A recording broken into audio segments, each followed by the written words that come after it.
Bismillahirrahmanirrahim. Assalamualaikum warahmatullahi wabarakatuh.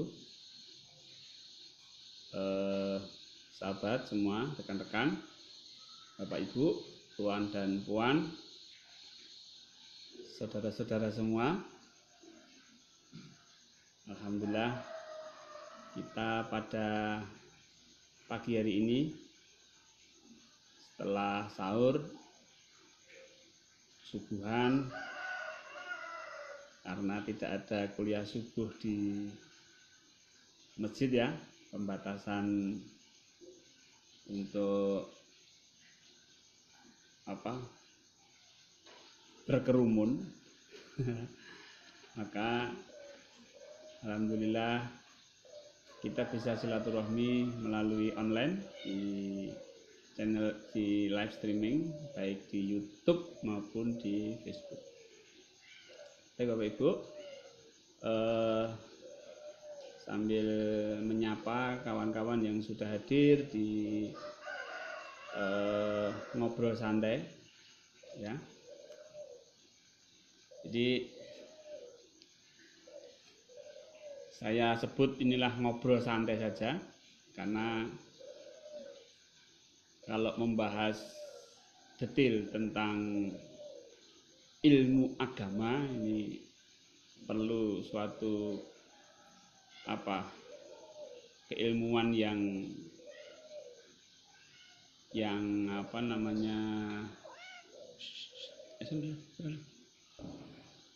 perlu keilmuan yang mumpuni ya. Kalau saya tadi seperti yang hari-hari sebelumnya sampaikan bahwa saya adalah motivator ya, sama-sama berjalan lah. Kalau diibaratkan kita itu rombongan ya, sekumpulan orang yang sedang berjalan kaki menuju suatu tempat ya. Berjalan kaki menuju suatu tempat itu saling memotivasi agar sama-sama bisa semangat untuk berjalan. Baik, alhamdulillah di sini sudah ada Ki Sunan. Ki Sunan buat live streaming Ki Sunan. Ya. Seperti kalau buat lagunya itu loh Ki Sunan ya. Oke. Bang Zali Azam dari Terengganu, Pak Nirpan, Waalaikumsalam, dan Bu Suciyanti, Mas Oni, Waalaikumsalam warahmatullahi wabarakatuh. Baik, sedang di YouTube. Wah, ini YouTube lebih banyak lagi ya. YouTube lebih banyak lagi. Ya, Yusuf.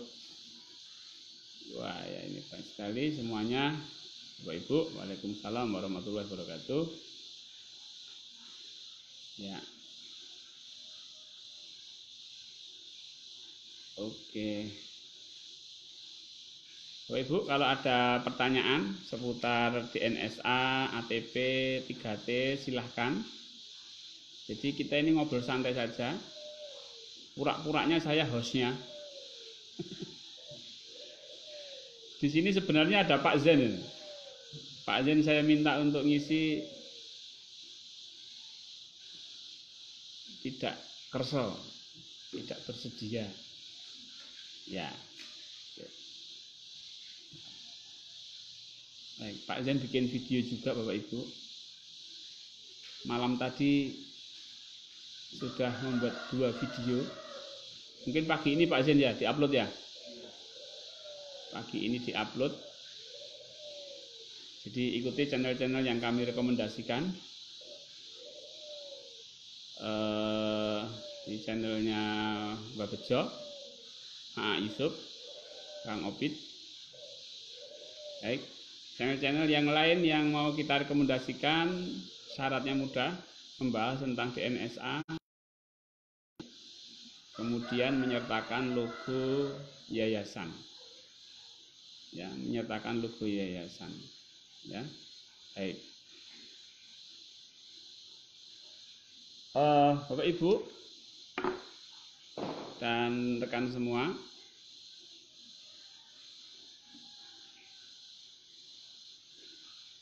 Ya, kita ngalir aja ya Bapak Ibu. Ngalir artinya sambil saya melihat daftar chattingan Bapak Ibu di sini. Kalau ngelihat lewat kamera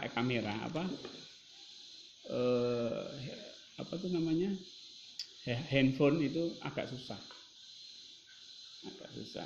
Oke. Ini yang itu bagus. Bentar.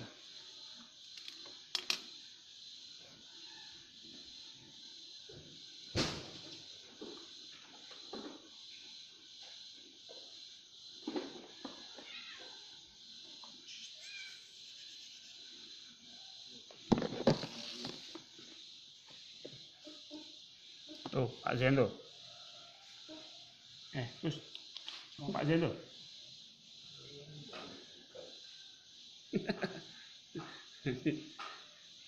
Oke.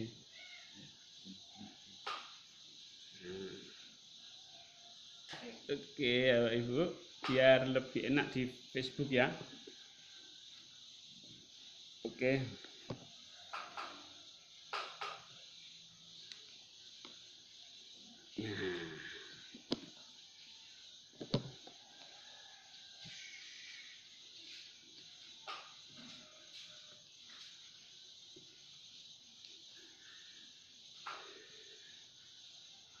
Ya. Bapak Ibu, tema kali ini sekedar untuk stimulasi, sekedar untuk merangsang perbincangan kita, diskusi kita tentang takwa. Ya. Puasa kita itu targetnya itu kita menjadi orang yang bertakwa. Setelah bertakwa, syarat bertakwa ya kita harus fitrah. Jadi orang bertakwa tanpa fitrah, makanya Idul Fitri itu sebenarnya modal dasar daripada ketakwaan. Orang mau takwa, tapi kalau tidak kembali kepada yang fitrah, tidak Idul Fitri, rasanya susah Bapak Ibu. Kita itu sudah belajar menjadi baik itu berapa lama? Jadi targetnya adalah bukan bagaimana kita bisa menghindari dosa atau bukan bagaimana kita banyak pahala, itu tidak. Sebenarnya untuk target pertama itu sebenarnya bagaimana kita menjadi fitrah, itu dulu. Nah, proses untuk menjadi fitrah itu melalui amal-amal ibadah. Bapak Ibu, kalau kita cermati dalam setiap ibadah kita, baik itu puasa, sholat, sedekah, dan lain sebagainya, itu sebenarnya untuk mengembalikan kefitrahan kita, untuk mengembalikan kesucian kita, bukan untuk mencari pahala. Kenapa? Ya, dengan kita kembali ke fitrah, contoh misalnya lah puasa ini kan endingnya nanti kita menjadi manusia yang fitrah. Dan sholat itu kan ada wudhu, itu sudah proses kefitrahan. Kemudian takbir, sujud, rukuk, itu menuju kepada kefitrahan. Nah, otomatis kalau orang itu, kita itu fitrah, kita itu suci, bukan bersih dari dosa loh ya, terbebas dari ego. Ini pengertian yang mungkin agak berbeda dengan yang lain. Kalau konsep saya bahwa fitrah atau fitri atau suci itu bukan bersih dari dosa, enggak. Tapi kita terbebas kefitrahan itu, jiwa kita kembalikan kepada aslinya. Jiwa yang fitrah, seperti bayi yang baru dilahirkan. Ya, seperti bayi yang baru dilahirkan, bukan bayi itu nggak punya dosa, bukan urusan dosa masalah kefitrahan. Tapi bagaimana jiwa itu masih asli yang belum terkontaminasi oleh ego. Ya. Yang belum terkontaminasi oleh ego. Nah, bayi yang seperti bayi yang baru dilahirkan, artinya bayi itu nggak punya ego, Bapak Ibu. Kita lihat bayi itu, mengapa bayi itu apa namanya, ya siapa adanya lah. Artinya dia memang tidak dipengaruhi ego, belum ada keakuan. Ya masa ada lahir ceprot, aku lahir, aku sekarang ada toh, nggak ada. Bayi itu ya sadar tapi tidak mengaku dirinya ada. Ya ada sadar tapi tidak mengaku dirinya ada. Nah itulah model-model kefitrahan, ya model-model kefitrahan di dalam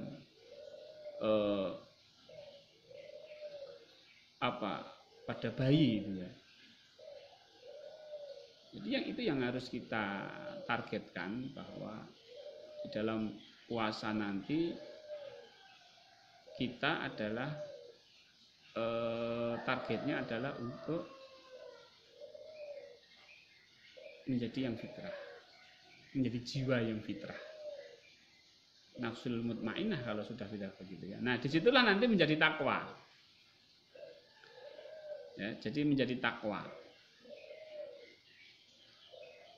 Jadi ada satu metode berarti ya Bapak Ibu.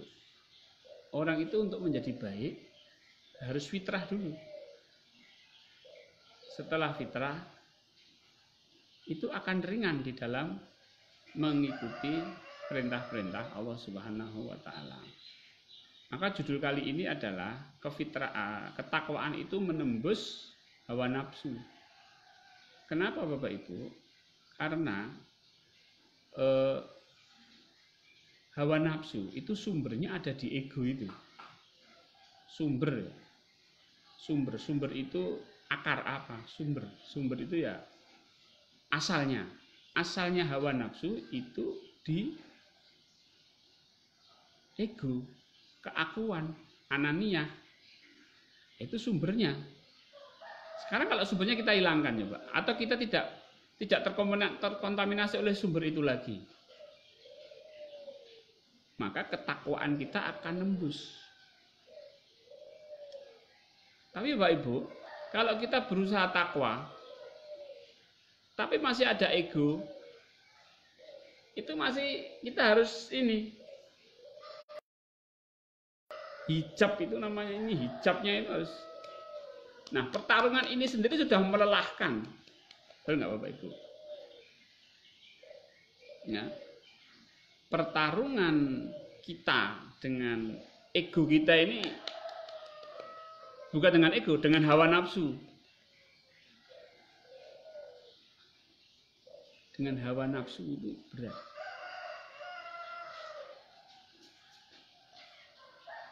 Ya. Saya tanya, kenapa malas? Kenapa malas? Hambatan itu ada di mana? Orang malas itu, malas menjalankan amanah Allah.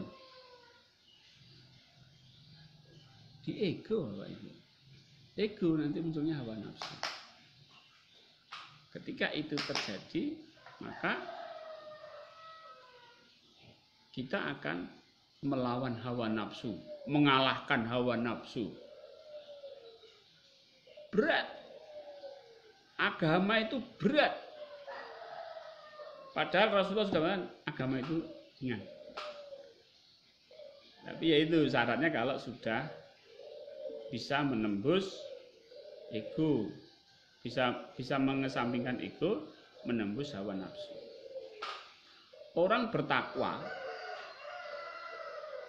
itu kalau masih ada ego, wah sudah. Dia bisa beribadah karena hawa nafsu. Ya. Dia bisa, banyak itu terjadi Bapak Ibu. Jadi beribadah itu dengan hawa nafsu. Jadi contoh misalnya sebenarnya mengejar pahala itu sudah pakai hawa nafsu Bapak Ibu, karena itu tidak diajarkan di dalam Islam. Saya belum menemukan hadis atau Quran yang menyebutkan kejarlah pahala, itu tidak ada. Tapi kalau ibadah ini, pahalanya ini. Nah ini tuh bukan untuk dikejar, ini tuh hanya sebagai insentif, sebagai bonus, sebagai hadiah. Hadiah masuk dikejar. Yang dikejar itu adalah perintahnya. Yang dikejar itu adalah bagaimana kita menjalankan perintah. Nah ini yang apa Bapak Ibu? Di bulan Ramadan ini kan kita bisa melihat Bapak Ibu ya. Di bulan Ramadan kita bisa melihat hawa nafsu kita, ego kita. Ayo, misalnya apa? Misalnya katakanlah taraweh lah. Ada rasa berat. Mengawali tarawih ini ada rasa berat. Nah, berat itu dari mana? Dari ego. Jadi berat itu apa? Hawa nafsu. Asalnya dari mana? Dari ego. Coba ketika kita sholat, just do it saja lah. Ini betul-betul kita kosongkan. Ini pakai metode DN4 ya Bapak Ibu. Jalani aja. Itu ringan. Ringan. Baik Bapak Ibu. Nah, saya kira menarik sekali. Di dalam Quran juga disebutkan di Al-Baqarah 183 la'alakum tatakun, jadi agar kamu menjadi orang yang bertakwa, agar kamu menjadi orang yang bertakwa. Jadi menjadi itu berarti sudah jadi. Jadi orang takwa. Takwa itu sudah the best. Tidak ada makom tertinggi selain takwa. Makom tertinggi selain takwa tidak ada. Makom tertinggi ya takwa itu.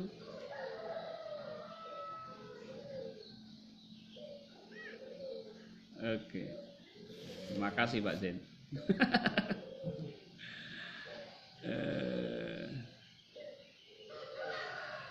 Betul Bu Rahmi. Jadi pahala itu ini aja. Itu Allah. Tidak harus kita cari. Itu adalah pemberian Allah. Yang kita jalankan adalah perintahnya, bukan yang kita cari pemberiannya. Ya. Kalau kita jalankan perintahnya pasti, tapi tidak perlu menjadi tujuan. Tidak perlu menjadi tujuan bahwa ibadah kita itu untuk mencari pahala. Itu sudah urusannya Allah. Jadi pahala itu urusannya Allah, nggak usah kita urusi.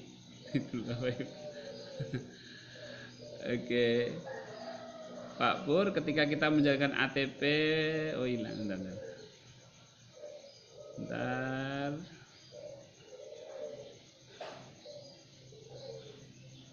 Mana ya kalau di ketika kita menjalankan ATP, perintah itu supaya sesuai dengan amanah, yakni menjadi ibadah, pasti hal ini perlu ilmu. Oh iya, ilmu itu harus Pak, wajib belajar, maka perlu ilmu. Ya, ilmu sholat itu apa sih? Ilmu sholat itu wudhunya bagus, bacaannya bagus, ketika sholat gerakannya bagus, selesai sudah. Itu perlu dipelajari ya Pak Ibu. Kalau nggak dipelajari ya nggak tahu. Nah, tiba-tiba ruko, tiba-tiba sujud loh. Jadi harus tahu ilmunya. Tapi ilmu itu ya sebatas mana ilmu itu kita jalankan, jangan nunggu ilmu dulu. Bapak Ibu, kadang-kadang kita itu dalam beragama itu, maaf ya, agak serakah ilmu itu. Serakah itu apa? Dikumpulkan tapi nggak diamalkan. Kayak orang ngumpulin duit tapi nggak dibelanja-belanjakan. Nggak seperti itu Bapak Ibu. Bapak Ibu belajar zikir nafas. Orang pertama kali WA saya, Pak, mau menjalankan zikir nafas. Oke, bagaimana caranya? Nafas masuk hu, nafas keluar Allah. Jalankan sudah. Banyak macam-macam. Itu jalankan dulu. Nanti bagaimana? Oh ini level 2, level 3, level 4. Jadi ilmu itu perlu, tapi itulah. Kadang kita terjebak oleh ilmu, Bapak Ibu. Terjebak oleh ilmu. Padahal ilmu itu hanya sebagian aja dari amaliyah. Bukan suatu hal yang wow gitu loh. Apalagi sekarang dunia udah dibuka betul-betul. Kita mau cari ilmu apa di Google ada. Mau mencari dalil tentang puasa ya sudah, tinggal googling aja udah ketemu semua. Yang pasti-pasti aja, tapi ya jangan pendapat-pendapat atau pendapat-pendapat, namanya pendapat orang. Kita ingin pendapat Quran apa tentang puasa, cari. Udah jelas itu. Puasa ya udah puasa aja. Gitu Pak Sunasti.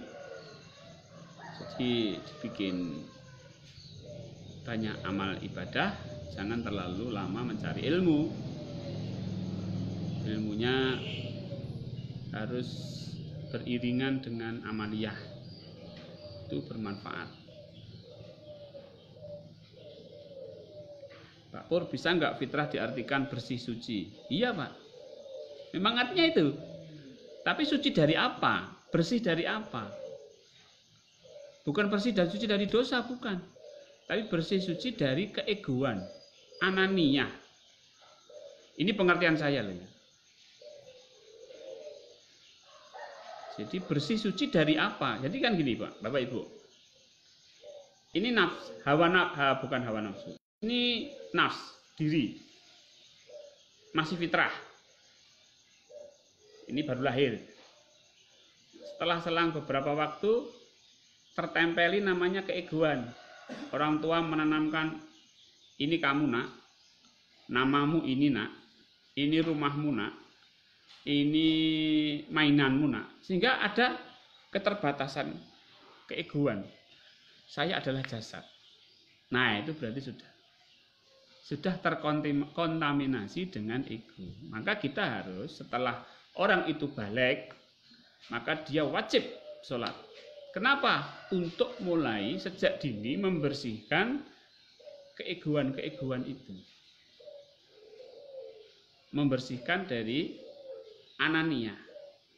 Di mana ananiyah dan keegoan ini berpotensi untuk memunculkan hawa nafsu. Hawa nafsu ini selalu bertentangan dengan ketakwaan. Gitu. Baik. Ya. Lagi pertanyaan?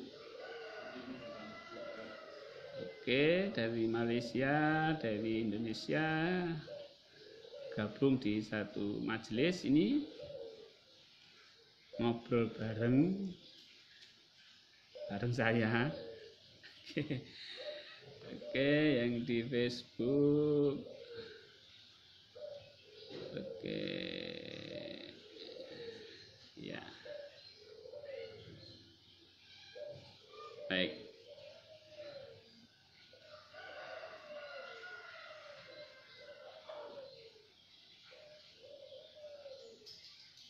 Bapak Ibu, namanya ketakwaan, ya. Kalau saya takwa itu tidak hanya masalah ibadah, Bapak Ibu.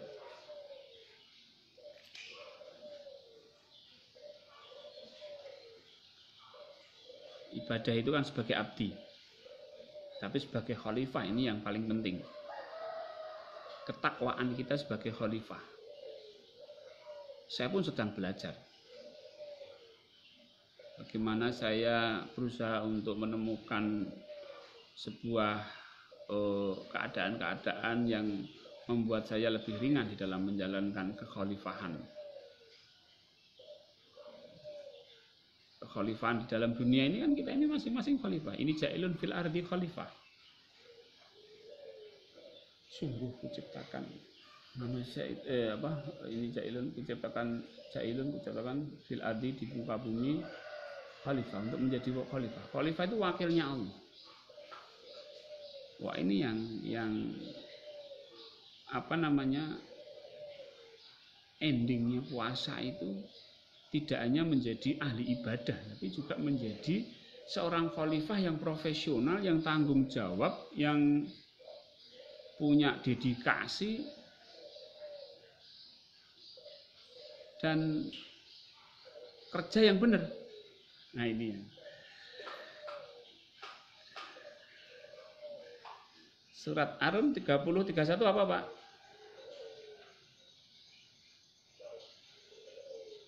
Nah, ini, maka hadapkanlah wajahmu dengan lurus kepada agama Allah. Tetaplah atas fitrah Allah yang telah menciptakan manusia menurut fitrah itu. Tidak ada perubahan pada fitrah Allah, beragama yang harus tapi punya kemampuan. Betul, Pak, ini fitrah ini bukan fitrah manusia, tapi fitrah agama. Jadi begini, dalam ayat ini manusia itu diciptakan fitrah. Agama yang diturunkan agama fitrah. Jadi matching ya, antara kefitrahan kita dengan kefitrahan agama yang diturunkan Allah itu match. Contoh begini, kita beli motor baru atau mobil baru. Di mobil itu perusahaannya menurunkan buku manualnya yang sesuai. Nah, fitrahnya mobil itu tanpa modifikasi. Bannya ya ukurannya seperti itu. Nah, ini panduannya ada di manualnya. Nah, ini antara agama yang diturunkan dengan ciptaan manusia itu fitrahnya klop. Dan tidak ada perubahan. Nah, ini. Maka hadapkanlah wajahmu dengan lurus kepada agama Allah. Tetaplah atas fitrah Allah yang telah menjaga manusia menurut fitrah itu. Tidak ada perubahan pada fitrah Allah. Agama yang lurus. Bagaimana manusia tidak mengetahui.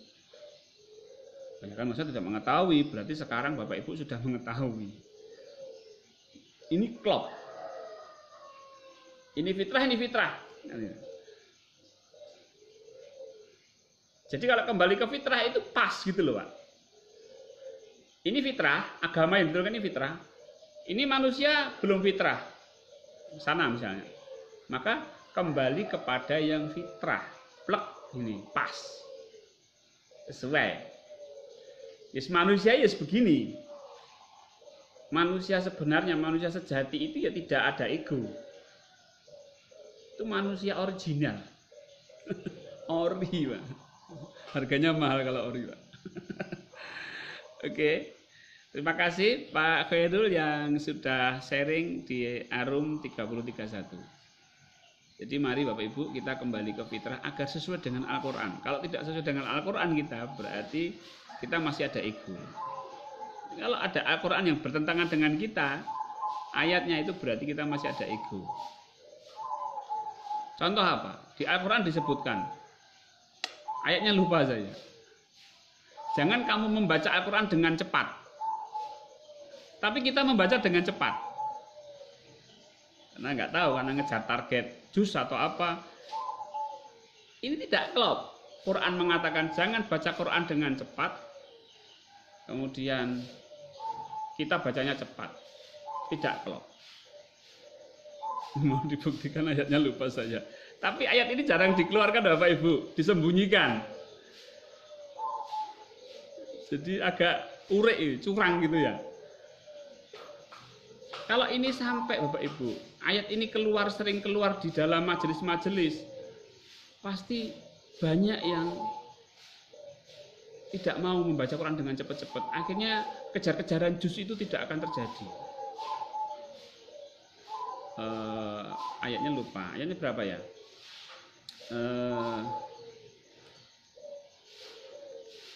Jangan membaca Al-Quran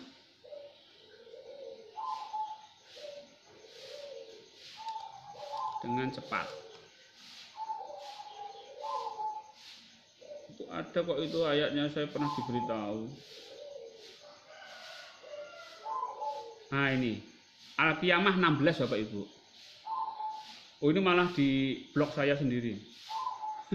Di Solo Spirit Islam. Wow.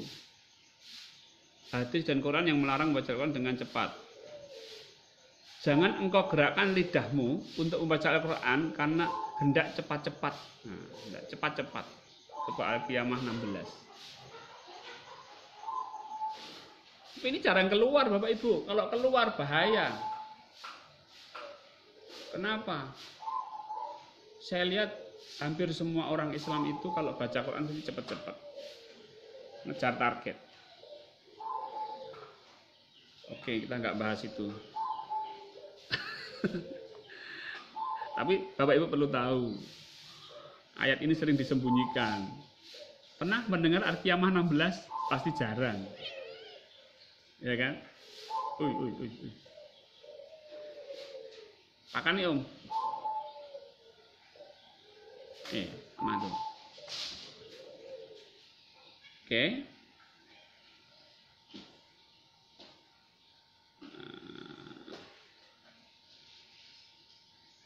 Baik Bapak Ibu. Jadi Bapak Ibu, kembali ke masalah takwa. Tadi sedikit sudah saya sampaikan ya. Jadi kita puasa tujuannya adalah fitrah. Ya kan? Kenapa kita tidak makan, tidak minum? Agar kita tidak dikuasai oleh keinginan jasad. Keinginan jasad yang paling kuat itu apa? Yang paling dasar tuh makan sama minum, seks. Itu makan, minum, seks. Sudah. Itu dilarang. Haram selama puasa. Artinya apa? Itu keinginan jasad. Maka Allah ingin menunjukkan, loh, keinginan jasadmu bergejolak.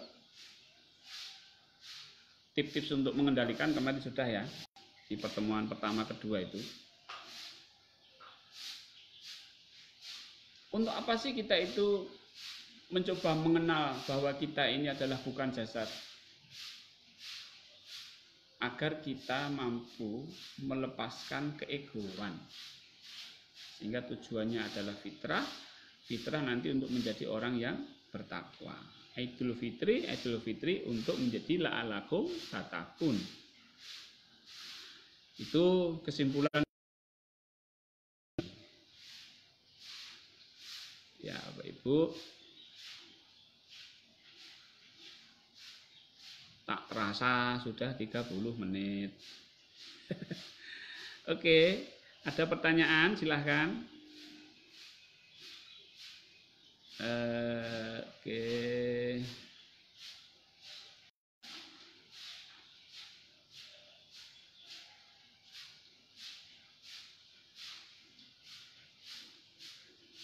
Ya. Oke. Mau tanya Pak Pur, bagaimana untuk membedakan ilham yang asli atau yang bukan? Maksudnya ilham yang tidak asli itu yang bagaimana ya Pak?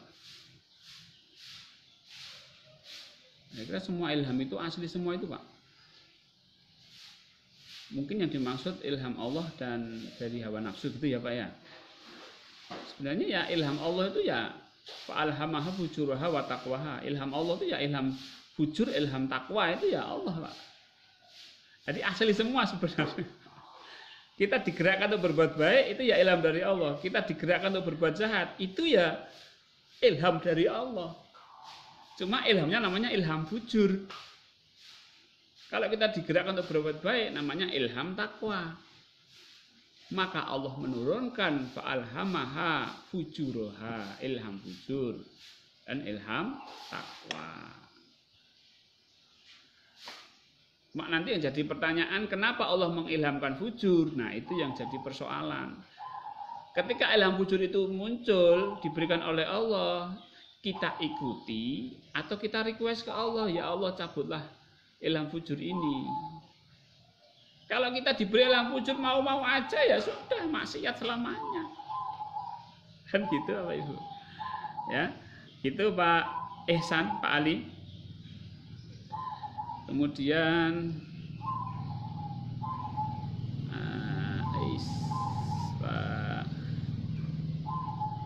Pak jaket kulit. Wah, ini berarti perusahaan jaket kulit Pak ya. Bisa pesan satu Pak. Oke. Assalamualaikum, ya Cibubur hadir Pak Suko. Ketika kita menjalankan perintah Allah dengan sungguh-sungguh, artinya sesuai dengan diajarkan Allah, apakah itu juga ego? Ya, kenapa harus bersungguh-sungguh Pak? Sungguh-sungguh itu pasti ego Pak. Ketika ego masih ada, maka bersungguh-sungguhlah. Ketika ego sudah tidak ada, sudah tidak ada sungguh-sungguhnya. Tapi apa ya? Karena tidak ada yang disungguh-sungguhi, semua dijalankan atas dasar perintah Allah semua. Dan apa ya? Karena tidak ada hambatan lagi, Pak. Tadi loh, Pak. Ketika masih ada ego, kita nembusnya ini harus sungguh-sungguh agar bisa masuk, kan gitu. Tapi kalau ini sudah nggak ada, jalannya lempeng, nggak ada sungguh-sungguhnya, Pak. Contoh begini Pak, kalau masih ada ego nih contohnya ya, kita naik mobil di jalan tol, sudah, nggak usah pakai sungguh-sungguh, mau tekan 140 ya enteng aja sudah, gitu ya Pak. Tapi kalau masih ada ego itu seperti di jalan kampung seperti ini Pak, wah sungguh-sungguh,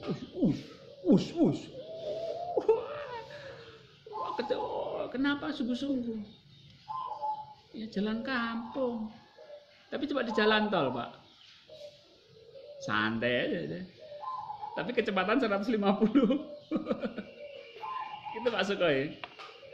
Selama masih ada ego, maka harus sungguh-sungguh. Tapi ketika sudah tidak ada ego, sudah kecepatan 100, 120 santai. Oke. Maya, Pak Maya apa Bu Maya ini? Mbah Moyo, Wonogiri, merubah pola pikir, perlu kecerdasan. Apa cara yang efektif agar takwa adalah? Ya. Izin menyimak, oke, Bu Yani. Pak Pur, keegoan itu dapat membuat kita susah untuk menyadari jiwa kita yang sebenarnya yang sebenarnya jiwa ketika berdiam, sehingga saya masih susah untuk masuk ke levelnya.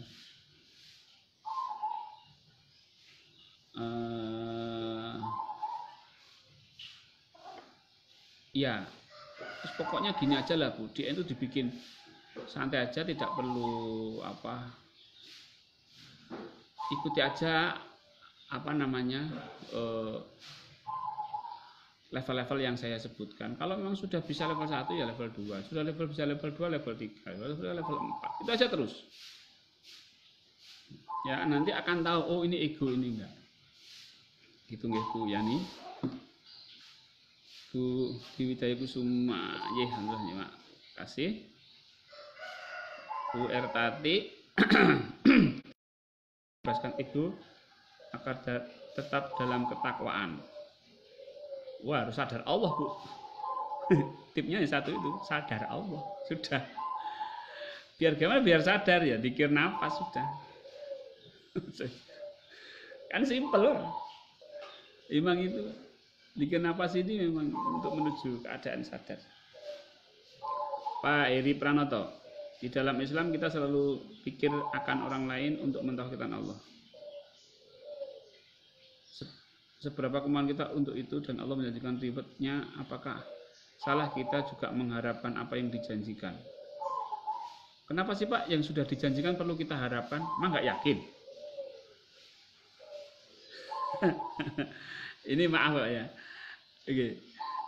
Bapak, misalnya Pak Eri, silahkan datang ke rumah saya, nanti akan saya suguhi kopi. Dan janji saya tidak pernah melupa dengan janji saya. Apa ya di perjalanan Bapak mau ke sini itu masih mengharap-harapkan kopi yang saya berikan? Kan enggak. Karena sudah pasti, Pak. Jadi bersihkan, justru itu yang harus kita bersihkan. Pak Adi, kalau sudah dalam wilayah yang ada Allah, maka ikut tak ada ya Pak? Belum tentu Pak. Maka nafi isbat itu sebenarnya nafi itu menghilangkan. Gitu. Oke. Nah, oke, Bapak Ibu. Alhamdulillah pagi hari ini kita sudah berbincang banyak tentang takwa menembus hawa nafsu. Mudah-mudahan puasa kita yang kita jalankan ini menjadi latihan untuk menjadi fitrah, sehingga hawa nafsu itu bisa kita tembus. Kalau kita masih belum bisa menjadi yang fitrah, ya kita takwa tapi masih ada hawa nafsunya, maka perlu bersungguh-sungguh. Tentunya Bapak Ibu lebih ringan kita menjalankan menjalankan puasa, lebih ringan kita menjalankan puasa tanpa hawa nafsu, tanpa ego tentunya.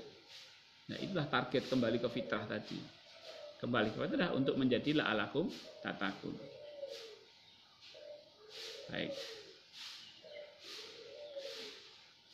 Bapak Ibu, demikian live streaming kami, mudah-mudahan memberikan satu semangat.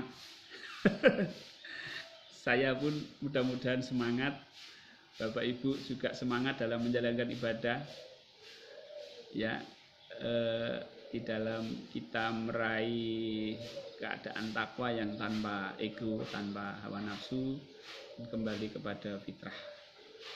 Demikian, billahi taufik wal hidayah. Assalamualaikum warahmatullahi wabarakatuh.